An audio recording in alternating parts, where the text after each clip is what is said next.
Good morning ulit. So, may nagtanong po kasi sa akin anong nagpo-pruning po tayo ay kinabukasan ay nagpa-induce tayo, no? Ito po yung mangga na yun. So, ang ginawa ko po dito sa area na to, dahil sobrang kapal ng mga sanga, napaka kapal at sobrang dami ng mga sanga dito sa mga mangga na ito. So ang ginawa ko, ayan po. Ang ginawa ko ay nag-prune muna kami. Ayan. Ayan. Yes po. So nag-pruning tayo dito sa mangga. So kinabukasan kinabukasan ay nag-spray tayo ng inducer. So nagpabulag tayo. So may nagtanong sa akin, no, nung ginagawa namin 'yun. Kasi parang bago pa sa kanila yung ginawa ko na yun.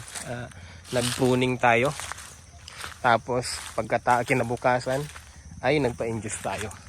So sabi nung sprayer din yun, no, mga manggero din yun, pero kumbaga hindi pa niya nakita na may gumawa ng katulad ng ginawa ko, na nag-prune ako, kinabukasan ay nagpa-induce ako. So sabi niya baka hindi magbigay ng bulaklak yung mangga, baka sabi niya flashing or dahon yung ibigay ng mangga dahil parang nasaktan yung mangga. So sabi ko, based sa experience ko ay pag ang mangga ay talagang sobrang kapal nung mga sanga o mga branches, madali masyado sa loob. So ang ginagawa ko talaga ay nagpo-pruning muna ako, kinabukasan ay nag-i-induce tayo, no? So sabi niya parang bago sa akin yun, no? At sabi ko naman ay ginagawa ko na ito simula pa lang, pag ang mangga ay makapal at madilim talaga sa mangga. So nung binalikan niya, ito po ay pang 24 dapi na ito. So bukas magpabaon tayo.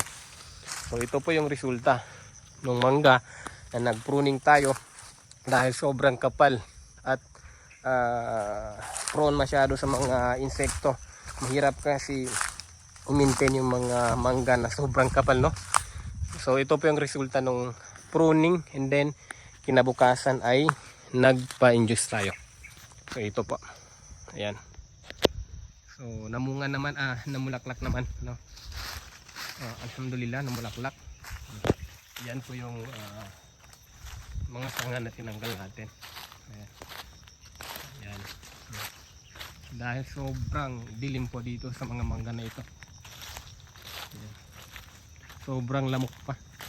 Kaya po nag-decision tayo na i-pruning muna, tapos kinabukasan ay pa-induce natin. Ayan. So ito siya.